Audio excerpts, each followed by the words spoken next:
আজকের ভিডিওতে দুর্গাপুজো স্পেশাল একটা জুয়েলারি কালেকশন তৈরি করব।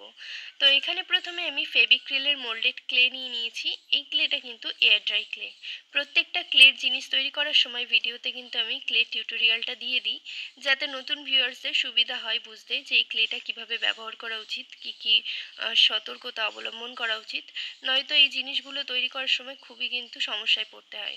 তো যাই হোক, এখানে যে হার্ডনার আর রেজিনের প্যাকেটটা দেখলেন, এর থেকে সমান পরিমাণে কিন্তু হার্ডনার আর রেজিন মানে একই রকম পরিমাণে নিয়ে আমি কিন্তু মিশিয়ে নিয়েছি। তারপর এই যে ডোটা তৈরি হয়েছে, একটু পাউডার নিয়ে তারপর কিন্তু এই ডোটাকে এরকমভাবে সার্কেল শেপ করে দিচ্ছি। আর যতটুকু পরিমাণে আপনাদের ক্লে দরকার হবে জিনিস তৈরি করার জন্য, ততটুকু কিন্তু প্রথমেই মেখে নেবেন না। ছোট ছোট করে আপনারা জিনিসগুলোর পার্ট তৈরি করবেন, তখন কিন্তু আলাদা আলাদা করে ক্লে মেখে নেবেন। না হলে একবারে অনেকটা ক্লে মেখে নিলে সময়ের সাথে জিনিসটা যদি তৈরি হয়ে না পারে, তাহলে তার আগেই কিন্তু শুকিয়ে যাবে জিনিসটা। তারপর সেটা দিয়ে আর কোনো কিছু তৈরি করা যাবে না। তো যাই হোক, এখানে চারদিক থেকে আমি পেনের মুখ দিয়ে এরকমভাবে ডিজাইন করে নিচ্ছি। আপনারা চাইলে যে কোনো শেপ দিয়ে এরকম ডিজাইন করতে পারেন। আর নিচের দিকে আমি এরকম 3টে ছিদ্র করে নিচ্ছি, এগুলো পরে কাজে লাগবে। তো এখানে ছিদ্রগুলো পরে কিন্তু আর করা যাবে না, যেহেতু এটা শুকিয়ে গেলে একদম শক্ত হয়ে যাবে, তাই আগে থেকে ছিদ্রটা করে নিলাম। এরপর এর যে সারফেসটা আছে এটাকে রাফ করার জন্য এখানে একটা তুলির সাহায্যে আমি এর ওপরে একটুখানি এরকমভাবে ডিজাইন করে দিচ্ছি, তাহলে সারফেসটা দেখতে ভালো লাগবে। এখানে কিন্তু আমি একটা খারাপ তুলি ইউজ করেছি। খারাপ তুলি দিয়ে কিন্তু সবচেয়ে ভালো এই ডিজাইনটা করা যায়। এরপর কিছুটা পরিমাণ ক্লে নিয়ে এরকম গোল করে চ্যাপ্টা করে নিলাম। এরপর চারদিকটা একটু আঙুল দিয়ে প্রেস করে এভাবে পাতলা করে নিচ্ছি, আর মাঝখানটাকে একটুখানি মোটা রাখছি। এভাবেই কিন্তু পদ্মপাতা তৈরি করলে খুব ইজিলি তৈরি হয়ে যাবে। এরপর যে বেসটা করেছিলাম সেটার উপর এটাকে বসিয়ে দিলাম। এরপর এই পাতার চারদিকটা একটুখানি এরকমভাবে তুলে দেবো আঙুল দিয়ে, তাহলে কিন্তু খুব ভালোভাবে এটা পদ্মপাতার শেপ নিয়ে নেবে। আর প্রথমে যখন আপনারা ক্লেটা মাখবেন দেখবেন একটুখানি নরম হয়ে থাকছে, আর কিছু তৈরি করলে সেটা কিন্তু বারবার সেট করতে হবে। তো আপনাদেরকে বলবো, যখন আপনারা ক্লেটা মেখে নেবেন তার মিনিমাম 5 থেকে 10 মিনিট পরে গিয়ে আপনারা কাজ শুরু করবেন, তাহলে সেই ক্লেটা দিয়ে কিন্তু খুব ভালোভাবে আপনারা যে কোনো জিনিসের শেপ দিলে সেটা সেট হয়ে থাকবে। নয়তো বারবার কিন্তু জিনিসটাকে ঠিক করতে হবে। তো একই রকম পদ্ধতিতে আরও একটা পদ্মপাতা তৈরি করে নিয়েছি, এটাকেও আমি সেট করে দেব। আর অবশ্যই কিন্তু মাঝখানটা একটুখানি মোটা রাখতে হবে, তাহলে পদ্মপাতাটা খুব ভালোভাবে এর ওপর বসে যাবে। যারা আমার চ্যানেলের নতুন ভিউয়ার্স আছেন তারা অবশ্যই আমার চ্যানেলটাকে সাবস্ক্রাইব করে পাশে থাকা বেল আইকনটা অল করে দেবেন, তাহলে পরবর্তী ভিডিও নোটিফিকেশন আপনাদের কাছে সহজেই পৌঁছে যাবে। আর বেল আইকন অল না করলে কিন্তু পরবর্তী ভিডিওর নোটিফিকেশন আপনাদের কাছে পৌঁছবে না। তো যাই হোক, অবশ্যই সাবস্ক্রাইব করে রাখবেন যারা নতুন আছেন, তাহলে পরের ভিডিও নোটিফিকেশনগুলো আপনাদের কাছে পৌঁছে যাবে আর আপনারা টিউটোরিয়ালগুলো শিখে নিতে পারবেন। আর এছাড়াও কিন্তু আরও অনেক নতুন কালেকশন আসবে সামনেই, যেহেতু দুর্গাপুজো, আর এতদিন আমি ভিডিও করতে পারিনি, তবে এখন থেকে রোজই ভিডিও আসবে। তো আপনারা অবশ্যই কিন্তু চ্যানেলে চোখ রাখবেন, তাহলে নতুন নতুন কালেকশন আপনারাও শিখতে পারবেন। তো এখানে একই রকমভাবে আরও একটা পদ্মপাতা তৈরি করে এইভাবে কিন্তু স্টকটাকে সেট করে এইভাবে ওপরের দিকে আটকে দিলাম। একই রকমভাবে আরেকটা স্টক তৈরি করে এর সাথে আমি একটা ফ্লাওয়ার অ্যাড করে দেবো। এখানে পদ্ম ফুলটা তৈরি করার জন্য প্রথমে কয়েকটা পাপড়ি তৈরি করে নেব। আর এই যে স্টকটা সেট করেছি এর সাথে কিন্তু ছোট ছোট যে পাপড়িগুলো তৈরি করছি, এখানে 3 থেকে 4টে পাপড়ি আমি প্রথমে সেট করে নেব। তারপরে মাঝখানে যে পদ্ম বীজটা থাকে সেটাকে আটকে দিয়ে তারপর কিন্তু বাকি পাপড়িগুলো অ্যাড করব, তাহলেই কিন্তু পদ্ম ফুলের মতো লাগবে দেখতে। আর বাদিকে কিন্তু অনেকটা জায়গা ফাঁকা থেকে গেছে, এই জায়গাটাতে আপনারা চাইলে কিন্তু দুর্গা ঠাকুরের মুখ বসাতে পারেন ছোট দেখে, বা কোনো লেখা আপনারা কিন্তু সেট করতে পারেন। এই যে ভিডিওটা করছি, এই ভিডিওর যে থাম্বনেইলে আমি ফটোটা দিয়েছি ওটাতে কিন্তু একটা লেখা দেওয়া আছে আগমনীর। আর এখানে কিন্তু ভিডিওটা তৈরি করার সময় আমি সেই লেখাটা দেখাইনি। তো আপনারা চাইলে আপনাদের মন মতো একটুখানি কিন্তু কিছু লেখা অ্যাড করে দিতে পারেন, বা দুর্গা মুখ অ্যাড করে দিতে পারেন। দুর্গা ঠাকুরের মুখ অ্যাড করলে কিন্তু সবচেয়ে বেশি সুন্দর লাগবে দেখতে। তো যাই হোক, এরপরে কিন্তু আরও নতুন নতুন কালেকশান আসবে। আর দুর্গা ঠাকুরের মুখ দিয়ে ছাঁচ তৈরি কিভাবে করতে হয়, দুর্গা ঠাকুরের মুখ কিভাবে তৈরি করতে হয়, এটা আগের বছর কিন্তু আমি ভিডিও আপলোড করে দিয়েছিলাম। যারা এখনও দেখেননি তারা চাইলে কিন্তু দেখে আসতে পারেন।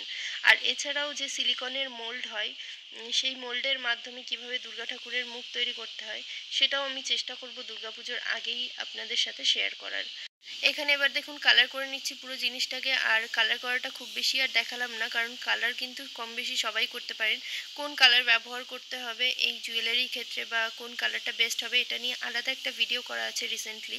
তো আপনারা যারা কালারের ব্যাপারে জানতে চাইছেন তারা কিন্তু ভিডিওটা দেখে নিতে পারেন। আর এখানে জুয়েলারির মধ্যে সবচেয়ে বেশি আমার ভালো লেগেছে এই জায়গাটা, এই যে সুতো দিয়ে স্টিচ করা ব্যাপারটা। এটা কিন্তু আমার কোনো আইডিয়া নয়, এটা আমি একজনের ভিডিও দেখেছিলাম। তো সেখান থেকে দেখে আমি ভেবেছিলাম যে আমার একটা জুয়েলারিতে এটা ট্রাই করব। খুবই ভালো লেগেছিল, কিন্তু তার নামটা আমার ঠিক খেয়াল নেই, নয়তো এখানে আমি মেনশন করে দিতাম। তবে এই জিনিসটা খুবই ভালো লেগেছে আমার, তো এখানে ওই জন্য ট্রাই করলাম। এটা কিন্তু খুবই ভালো লাগছিল। তো আপনারা যদি জুয়েলারিতে চান তো এটা ট্রাই করতে পারেন। এটা কিন্তু আলাদাই একটা লুক দেয় লকেটের ওপরে। তো যাই হোক, এখানে আমি পিঙ্ক কালার ব্যবহার করছি। এখানে ইয়েলো বা এরকম লাইট কোনো কালার ইউজ করলে বেশি ভালো লাগতো। তো এটাকে পুরো স্টিচ করা হয়ে গেলে তারপর এটার সাথে টার্সেল অ্যাড করব। অনেক দিন আগে একজন রিকোয়েস্ট করেছিলেন কুন্দনের ওপর একটা ডিটেলস ভিডিও বানাতে। তো আপনারা অবশ্যই কমেন্ট করে জানাবেন কুন্দনের ওপর আপনারা ভিডিও দেখতে চান কিনা, মানে কুন্দন জুয়েলারির ওপর ডিটেলসে ভিডিও দেখতে চান নাকি দুর্গাপুজোর কালেকশনই আনতে থাকবো, সেটা অবশ্যই কমেন্ট করে জানাবেন। এখানে দেখুন নিচে যে কড়িগুলো আমি অ্যাড করেছি, এগুলোকে কিভাবে অ্যাড করেছি সেটাই দেখা এবার। কড়ির মধ্যে যে ছিদ্র করা থাকে এর মধ্যে দিয়ে একটা সুতো পাস করিয়ে নিতে হবে। তারপর এই সুতোর মধ্যে একটা কটন বল অ্যাড করতে হবে। তারপরে এই দড়িটাকে নিচে যে ছিদ্রগুলো করেছিলাম সেগুলোর মধ্যে দিয়ে পাস করিয়ে বেঁধে দিতে হবে। একদম সিম্পলভাবেই কিন্তু এটা করা সম্ভব, কোনো জটিল কিছু নয়। তো এটাকে অ্যাড করার পরে কিন্তু খুব সুন্দর লাগছে নিচের পোর্শনটা। তো এখানে আর একটুখানি লাইট কোনো কটন বল ইউজ করলে হয়তো আরও বেশি ভালো লাগতো, মানে পিঙ্ক কালারের যদি কটন বল ইউজ করতাম তাহলে বেশি ভালো লাগতো, কিন্তু পিঙ্ক কালারের কটন বল আমার কাছে ছিল না, তাই গ্রিনটাই ব্যবহার করলাম। তবু খুব একটা খারাপ লাগছে না। আর যারা জুয়েলারি পারচেস করতে চাইছেন তারা কিন্তু আমার ফেসবুক পেজে যোগাযোগ করতে পারেন, অথবা কোর্স করতে চাইছেন তারা কিন্তু ফেসবুক পেজ বং ক্রাফটার 6-এ গিয়ে মেসেজ করতে পারেন। সেখানে সমস্ত ডিটেলস জেনে নিয়ে আপনারা কিন্তু জুয়েলারি পারচেস করতে পারেন অথবা কোর্স করতে পারেন। আর আপনারা যদি জুয়েলারি কেউ কাস্টমাইজ করাতে চান তাহলেও কিন্তু আমার পেজের সাথে যোগাযোগ করতে পারেন। তারপর কিন্তু আপনারা কন্ট্যাক্ট করে জুয়েলারি কাস্টমাইজ করিয়ে নিতে পারেন। তো যাই হোক, এখানে এই কটন বলটাকে আর কড়িটাকে বাঁধা হয়ে গেছে। এরপর এর সাথে টাসেল অ্যাড করতে হবে। তো টাসেল অ্যাড করার জন্য এখানে কিন্তু একটা সিম্পল দড়ি ইউজ করেছি। এই দড়িটা জাস্ট টুইস্ট করেই কিন্তু তৈরি করা যায়। এই সব টাসেলগুলো তৈরি করা অনেকবার দেখিয়েছি আমার চ্যানেলে, তো যারা এখনও দেখেননি চ্যানেলে গিয়ে দেখে আসতে পারেন। এখানে যে টাসেলটা ব্যবহার করেছি এখানে কিন্তু দড়িটার মুখটা কাটা ছিল, সেই জন্য এখানে আমি এই যে ছিদ্রটা করা ছিল লকেটের সাথে এর মধ্যে দিয়ে দড়িটাকে পাস করিয়ে ব্যাক সাইডে গিট দিয়ে দিয়েছি। এরপর এই দড়িটার মধ্যে দিয়ে কিন্তু কটন বল ভরে নিলেই টাসেলটা রেডি হয়ে যাবে। আপনারা চাইলে কিন্তু আরও কোনো হেভি টাসেল অ্যাড করতে পারেন এর মধ্যে, তবে লকেটটা যেহেতু অনেকটাই বড় আছে তো ওই জন্য টাসেলটাকে সিম্পল রাখার চেষ্টা করলাম, তাহলে বেশি ভালো লাগবে দেখতে। আর এই সেটটার সাথে যে কানেরটা আছে সেটার আমি আলাদা করে শর্টস ভিডিও দিয়ে দেবো। আর যারা যারা এখনো এই ভিডিওটাকে লাইক করেননি তাড়াতাড়ি করে লাইক করে দেবেন। আর পরবর্তী ভিডিওতে কি দেখতে চান অবশ্যই কমেন্ট করে জানাবেন। আপনাদের কমেন্ট অনুযায়ী ভিডিও আনার অবশ্যই চেষ্টা করব। আর এই টিউটোরিয়ালটা দেখে যদি কোনো প্রবলেম হয় আপনারা কিন্তু অবশ্যই কমেন্ট করে জিজ্ঞেস করে নেবেন, আমি আপনাদেরকে রিপ্লাই করার চেষ্টা করব।